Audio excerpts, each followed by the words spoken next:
Pero ahora te invito a cruzar la cordillera. Nos vamos para Chile, porque allí ya estamos conectados con Lorena Rodríguez Osiak. Ella es médica cirujana con especialidad en pediatría, magíster en nutrición de la Universidad de Chile, diplomada en gerencia social y en gestión de políticas públicas. Ella fue jefa del Departamento de Nutrición y Alimentos del Ministerio de Salud, donde le tocó liderar el desarrollo y la implementación de la Ley 20.606 sobre la composición nutricional de los alimentos y su publicidad, y también la Ley 20.869 sobre publicidad y alimentos y la Política Nacional de Alimentación y Nutrición, entre otros. Nos parece una palabra muy autorizada para charlar un poquito sobre cómo implementaron ellos el etiquetado que ahora está instruyéndose e implementándose aquí en nuestro país, aunque yo te decía fuera del aire que todavía no lo vi en muchos productos en nuestros supermercados, al menos no por aquí, por Capital. Pero vamos a hablar con Lorena, a ver que nos cuente un poquito sobre cómo fue todo esto en Chile y si está dando el resultado que ellos esperaban. Hola, un gusto. Qué bueno estos minutos que le vas a dedicar al programa. Muchísimas gracias de antemano. Hola, bueno, un gusto para mí estar con ustedes, con todos sus auditores y auditoras. Es un honor esta invitación ahí con un pueblo amigo, así es que encantada de que podamos conversar respecto a este importante tema.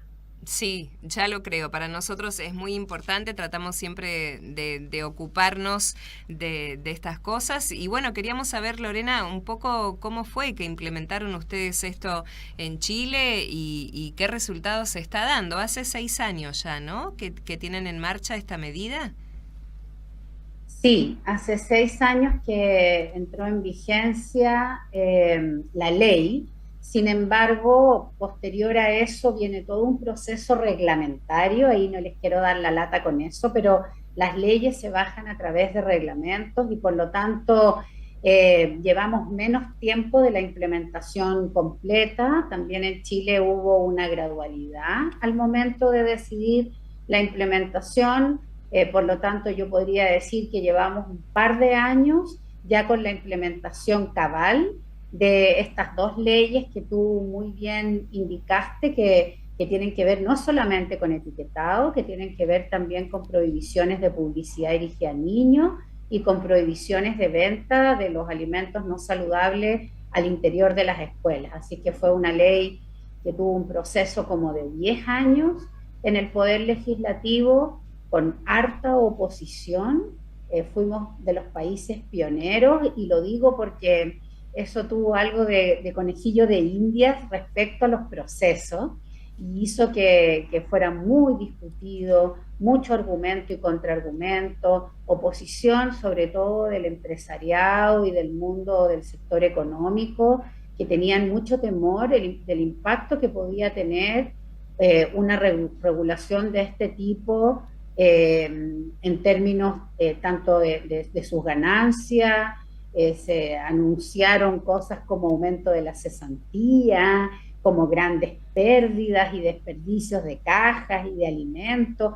Fue una cuestión bien terrorífica lo que ocurrió en aquella época. Nada de eso pasó.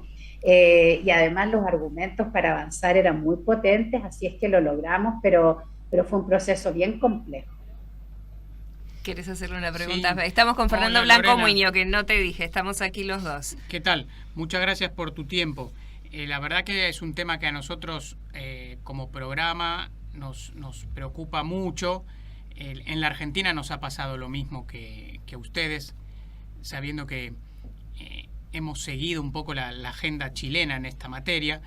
La industria acá ha sido durísima para poder primero sentarse siquiera a conversar, ¿no?, sobre un marco legal. Como siempre sucede, se necesitaron de legisladores y legisladoras que tuvieran voluntad y decisión para poner en marcha el proceso parlamentario. Y bueno, finalmente ahora estamos en la etapa pasamos por la etapa de la reglamentación, igual que ustedes, y ahora estamos por la etapa de la implementación gradual, muy gradual. Mi pregunta es, esa gradualidad que ustedes se dieron en Chile, ¿cuánto tiempo les llevó? ¿Las tensiones con la industria se mantuvieron o una vez que entraron ya diríamos, en proceso de implementación, se simplificó? Porque acá ha sido durísimo. Sí, la verdad es que la etapa más dura yo diría que fue entre que la ley entra en vigencia y el reglamento entra en vigencia. Porque la ley lo que hace es mandatar al Ministerio de Salud a que desarrolle este reglamento. Y en ese periodo, el lobby, que por suerte en Chile está regulado por una ley que te obliga a la transparencia, y las negociaciones fueron muy, muy intensas. Cuando entra en vigencia el reglamento, la verdad es que la industria ya estaba convencida de que esto era un hecho de la causa y por lo tanto la implementación fue mucho más rápida de lo que incluso nosotros mismos desde el Ministerio de Salud lo pensamos. Y la primera evaluación que se hizo fue a los 6 meses de entrada en vigencia y ya la industria tenía ampliamente implementado los sellos, ampliamente limitada la publicidad y en los establecimientos educacionales también estaba bastante implementada la prohibición de venta de este tipo de alimentos. En la primera evaluación de monitoreo y fiscalización que se hace en diciembre de ese año, muestra que hay, en términos de etiquetado, más de un 90% de cumplimiento, en términos de publicidad un 80% y en términos de escuela como un 75%, que es un éxito en tan pocos meses. Claro. Ahora, también hay que decir que en el proceso preparativo hubo diálogo ciudadano, especialmente con las comunidades escolares, y ahí participaron padres, madres, niños, niñas, adolescentes y también profesores y profesoras, lo cual facilitó que hubiera como un movimiento ciudadano apoyando esta nueva regulación. Y eso también tensiona a la industria a cumplir. Claro. Hasta el día de hoy la industria se queja, pero cada vez con menos fuerza, cada vez con menos razones, y la gente en general, como que cada vez que la industria sale a decir algo, la comunidad sale a decir lo contrario, entonces tampoco la industria quiere ensuciar su imagen pública. Claro. Te hago una pregunta. ¿Qué rol ha tenido el Estado como educador o como difusor de los nuevos marcos legales una vez que estuvieron vigentes? Porque acá el rol es bastante opaco. Parecería como que hay un pacto no escrito, pero tácito, en el cual la ley salió, la reglamentación salió, la gradualidad en la implementación se está haciendo, pero no hay un rol activo del Estado para educar al consumidor en la lectura de los octógonos y eso que implica que en buscar alimentos que estén así señalizados. ¿Ustedes cómo lo trabajaron eso? Sí, esa es una pregunta muy importante porque lo que ocurre es que un buen sello, un buen etiquetado frontal de advertencia, que son estos octógonos, no necesita una campaña comunicacional por parte del Estado. Sí la necesita. Y si tuviéramos que educar a la gente en cómo utilizar este sello, quiere decir que el sello es un mal sello. Lo que nos explicaron los expertos en comunicaciones y publicidad en Chile es que el octógono en sí mismo es la mejor campaña educativa, porque en pocos segundos la gente mira el alimento y entiende que ese alimento no tiene una buena composición nutricional, no es un alimento saludable. Cada vez que se hacía una política para tratar de orientar a la gente en la compra de alimentos, se requería una gran campaña muy explicativa, casi que teníamos que ser todos expertos en nutrición. Eso significa que ese etiquetado no era bueno. Este nuevo etiquetado no necesitó campaña en Chile. Hicimos una campaña muy pequeñita por parte del Estado que lo único que decía es elija alimentos con menos sellos y si no tienen es mejor.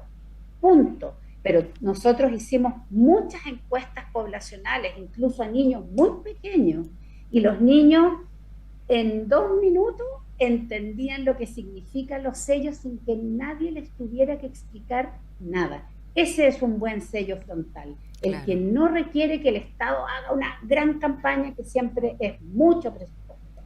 Las otras 2 medidas, la ausencia de publicidad dirigida a niños y la ausencia de venta de alimentos no saludables en escuela, son campañas que a lo que apuntan, perdón, son medidas que a lo que apuntan es a cambiar el entorno alimentario. La gente no se tiene que dar cuenta de eso, porque es justo al revés, es por déficit, es por no exposición.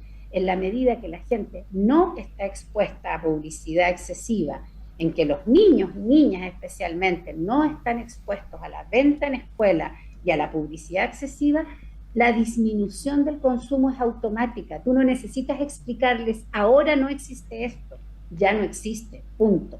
Entonces, en defensa de su Estado, y que fue lo mismo que pasó acá, no es necesaria una gran campaña. Esto se explica por sí solo. No sé si soy capaz de explicarles y transmitirles que esto en el fondo cambia el entorno alimentario, que es muy importante. Y lo que nos gustaría saber, Lorena, es si esto se vio reflejado en los números, si la población come más saludable a raíz de que se ha implementado esto. Bueno, esa es la pregunta del millón. Los estudios que tenemos hasta ahora, lo que han hecho es estudiar ventas y compras, porque eso hay grandes bases de datos y empresas internacionales que lo estudian, y se ha visto que hay al menos un 25% de disminución de compra de estos alimentos que tienen mucho sello. Hay que decir que más o menos el 50% de la gente toma en consideración el sello. Hay un porcentaje que no lo toma en consideración, pero está bien, si eso así es. Antes era 0, ahora es 50. De ese 50, el 80% cambia su decisión de compra. Bien. O compra menos o no compra. Y lo que se ha visto es que en promedio las ventas de ese tipo de alimentos han caído en un 25%, pero también hay que decir que ha habido una importante reformulación por parte de la industria de una serie de alimentos que son reformulables, bajándole azúcares, bajándole grasa, bajándole calorías y sal. Eso también es una buena respuesta. Entonces, las respuestas son por distintas partes, perdón. Perfecto, ¿no? Me encanta. Ojalá suceda lo mismo por aquí. Y quiero saber también si esos productos más saludables tienen un costo menor. Si además de que uno está comiendo mejor, también paga menos. Porque sé que en algunos lugares de Europa esto es así. Por ejemplo, hay productos integrales que tienen un costo menor al de otro que tiene un poco más de grasa o que uno sabe que no va a ser tan bueno para su salud, como que a lo mejor entran por el bolsillo, digamos, estas medidas. Aquí en Chile, ¿cómo ha pasado? Sí, tienes toda la razón. El precio es un elemento súper relevante. En Chile lo que tenemos es que desde el año 2014 hubo una reforma tributaria en la cual se le puso impuestos a las bebidas azucaradas. Eso consiguió que la gente virara la compra de bebidas azucaradas por bebidas no azucaradas, y bueno, en Chile no se vio tanto como en México, pero también la meta es que aumente el consumo de agua, ¿no es cierto? Eso es lo que estamos promoviendo. Hoy día, con el nuevo gobierno de Gabriel Boric, además se ha propuesto una nueva reforma tributaria que va a incluir alimentos con sello. Probablemente va a ser gradual también. La gradualidad en Chile fue como de entre 3 y 4 años, y este impuesto gradual probablemente va a partir por los alimentos sólidos, ya no los bebestibles, azucarados. De esa manera uno invierte la relación de precio entre saludable y no saludable. El paso siguiente que se ha planteado, pero que todavía no se ha hecho realidad, es cómo subsidiamos en alguna parte de la cadena alimentaria a los productos saludables. Por ejemplo, cómo subsidiamos el transporte o cómo subsidiamos la producción. Hay algunos proyectos hoy día en curso de subsidiar, por ejemplo, a los pequeños productores agrícolas, a los campesinos familiares o campesinos de pequeña producción, para que mejoren su productividad, para que tengan acceso a semillas y a fertilizantes y a tierras y a agua. Entonces, estamos en ese proceso todavía recién empezando, así que no puedo contarles mucho más de resultados, pero el ideal es incidir, ya sea directamente en el precio o indirectamente a través de la cadena productiva, para que los precios de los saludables versus los no saludables estén a favor de lo saludable, porque sin duda ese es un elemento súper relevante a la hora de elegir la compra. Ojalá que pronto aquí podamos contarle algo parecido, ¿no? Porque siempre yo le digo a Fernando que me da pena cuando uno va al supermercado y tenés en la oferta de productos que muchas veces lo saludable es un poquito más caro y bueno, hay personas que lo podemos elegir y lo podemos comprar, pero uno se pone a pensar en esas familias numerosas o en esa gente que ha caído ya en las cifras cercanas a la pobreza y cómo hace para comprar saludable si en su bolsillo después el incremento se va a notar tanto.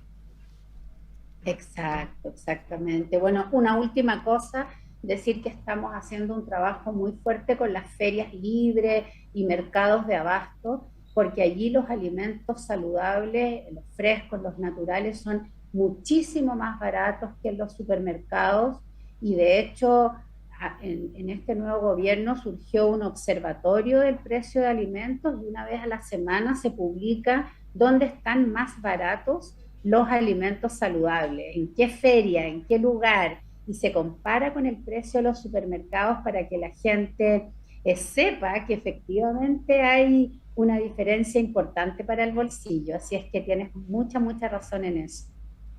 Qué bueno, qué bueno. Acá te estamos admirando. Qué buena la tarea que han realizado ahí y ojalá que pronto podamos lograr lo mismo por aquí. Antes del cierre, para no quitarte más tiempo, una consulta sobre un ámbito que también nos interesa mucho, que es la educación. En nuestros colegios resulta bastante complicado instar políticas de cambio. Y las propuestas de kioscos saludables, que en muchas de nuestras provincias tienen marcos legales vigentes, cuando llega a la escuela realmente hay mucha resistencia, a veces de los propios docentes, de los propios directivos, de los propios padres, y en aquella escuela que logra vencer esa resistencia, le toca convivir al kiosco saludable con un kiosco informal en la puerta del colegio de alimentos multiprocesados, es decir, lo que sacás del kiosco de adentro de la escuela termina vendiéndose en la vereda. ¿Cómo trabajaron ustedes estos nuevos marcos legales en relación al sistema educativo? Bueno, sí, tienes toda la razón, y aquí en Chile pasó exactamente lo mismo. ¿Cómo fue que lo hicimos? Mira, de dos maneras. Una, mucha participación. Esto no es como yo que tengo la verdad, te voy a enseñar a ti que tú estás equivocado, sino que organizamos lo que llamamos estos diálogos ciudadanos con las comunidades escolares, pero además organizamos unos parlamentos infantiles, en que los niños, niñas y jóvenes peleaban y discutían si había que o no hacer estos cambios, por qué había que hacerlos, pero también cuáles eran las barreras. Y curiosamente, muchas de las barreras tenían que ver con los adultos que rodeamos a los niños y niñas. Y ellos decían, no es que mi mamá me manda esta colación, no es que, claro, yo traigo fruta, pero mi profesora se está comiendo un tremendo sándwich, y así sucesivamente. Y fueron unas discusiones muy interesantes, muy intensas, y entonces se hizo un proceso participativo. Por lo tanto, cuando la ley y su reglamento entraron en vigencia, y es obligatorio que los alimentos que se venden en la escuela y que se entregan por el Estado sean saludables, la comunidad ya estaba preparada. Yo sería medio idealista si te dijera que no hubo algún grado de oposición y que probablemente hay algunos que incumplen y no nos alcanzamos a dar cuenta, pero en general las mismas comunidades se transformaron en fiscalizadores de esta medida. Y entonces cuando había una escuela que no cumplía, le avisaban a la autoridad sanitaria para que fuera a fiscalizar, o se peleaban con el centro de apoderados, etc. Por supuesto que hay resistencia y las medidas educativas fueron muy participativas y siguen siéndolo. En las escuelas normalmente se están discutiendo estos temas y es una discusión bien transparente en que algunas personas dicen, ¿y en qué rato le preparo un alimento saludable a mi hijo o a mi hija cuando resulta que el horario laboral es extendido, que llego agotada a la casa, que nadie me ayuda, que todas las tareas las tienen las mujeres? Entonces hay que comprender que mientras no mejoremos los entornos alimentarios y las condiciones de vida de las personas, de repente les estamos exigiendo unos cambios que son difíciles, yo no diría imposible, pero a veces difíciles de implementar. Entonces, el camino que hemos tomado es, por ejemplo, hoy día hay un proyecto de ley para disminuir las horas de trabajo semanal, de tal forma que la gente tenga más tiempo para el ocio, pero también que tenga más tiempo para una vida más saludable en general. También se están discutiendo las mejoras de las condiciones laborales, de la mejor implementación de las escuelas para que estos kioscos puedan vender alimentos saludables. Algunos requieren refrigeración, entonces no tienen refrigeración, en cambio los otros son no perecibles. Bueno, hay que ir mirando todos los elementos que constituyen barreras. No basta solo con mandar el mensaje bondadoso de coma sano, sino que hay que preocuparse de cómo cambiamos la infraestructura y las condiciones para que eso sea posible. Estamos en ese proceso, yo no puedo decir que lo tenemos cerrado, así es que comparto mucho lo que tú dices, porque acá también en las escuelas hubo más resistencia de la que uno hubiera esperado. Bueno, la verdad ha sido un gusto conocer cómo manejaron todo allí y como te dije antes, ojalá pronto tengamos estos resultados por aquí también en la Argentina porque se está implementando, pero venimos un poquito lento. Gracias, Lorena. Ha sido un gusto estos minutos de charla. Gracias por la disposición y por la tarea que han realizado allí, ¿no? Que como dijiste, ha sido ejemplo para muchos seguramente. Muchas gracias a ustedes. Les deseo todo el éxito del mundo y cuentan con nosotros para cuando sea necesario. Muchísimas gracias. Un gran saludo desde Argentina. Lorena Rodríguez Osiak, médica cirujana con especialidad en pediatría y magíster en nutrición de la Universidad de Chile. Allí nos contaba un poquito cómo se ha implementado esta ley de etiquetado en el país vecino. Y bueno, la despedimos con ese deseo, que aquí prontamente tengamos resultados parecidos. Veremos. Bueno, está claro que es un proceso, ¿no? Es un proceso. Que si uno piensa tanto a nivel parlamentario como después a nivel del Poder Ejecutivo, como después en la implementación, de un día para el otro no sale. No, claro. Es un proceso. No. Algo que también hay que reivindicar es que todo el debate en Chile arrancó bajo la presidencia de Michelle Bachelet. Se mantuvo y avanzó durante la presidencia del presidente Sebastián Piñera y ahora se ratifica y se continúa con la presidencia de Gabriel Boric. Con lo cual también demuestra que son políticas de Estado, ¿no? En donde, más allá de quien ejerce el Poder Ejecutivo, hay una agenda pública. No es que llega alguien y borra lo que hizo la anterior. Exacto. Que eso en ese punto también tenemos mucho para aprender los argentinos. Ya lo creo. Hacemos la pausa del mediodía, que ya estamos un poquito pasados, y después